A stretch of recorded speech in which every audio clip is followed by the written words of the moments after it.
Ito na nga guys, delay ang aking flight and na-reschedule pa yung papuntang Hong Kong. So, maghihintay tayo mamaya.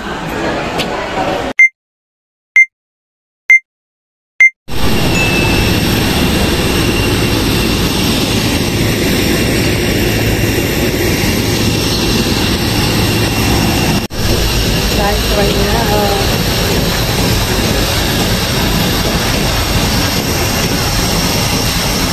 Itu Manila.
So guys, nandito pa rin ako sa Terminal 1. And wala na akong boses.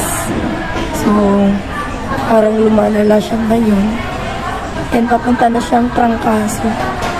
So, sige na lang mamaya guys. Kasi, ang hirap magsalita.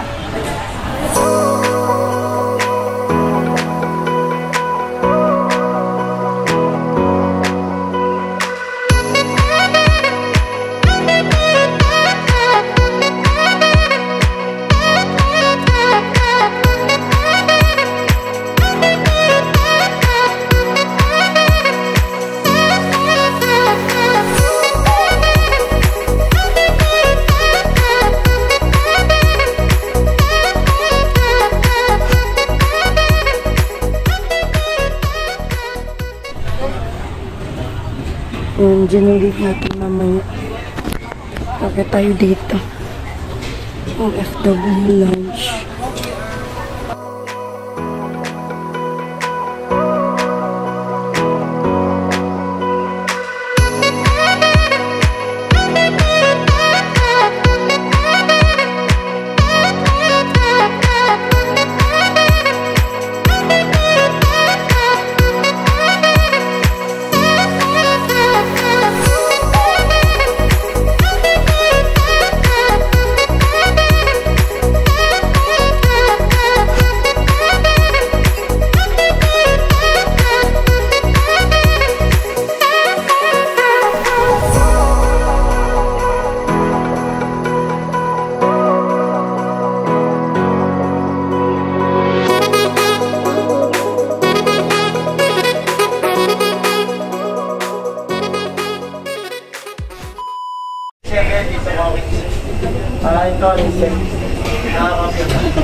Kakarating lang namin guys and magsi-CR muna ako bago kunin yung bagahe ko.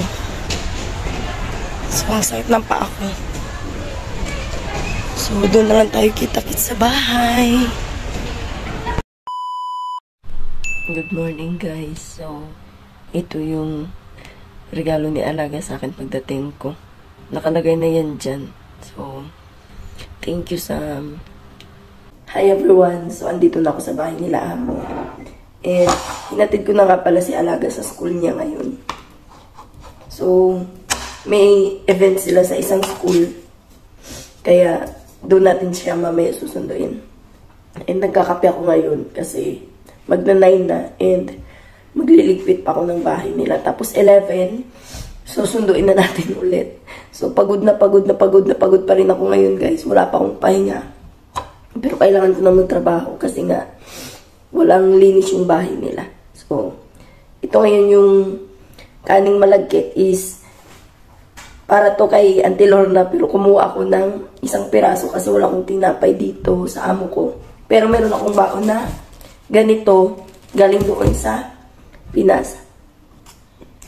So, yung nararamdaman ko ngayon is pagod, gutom, and sakit ng ulo.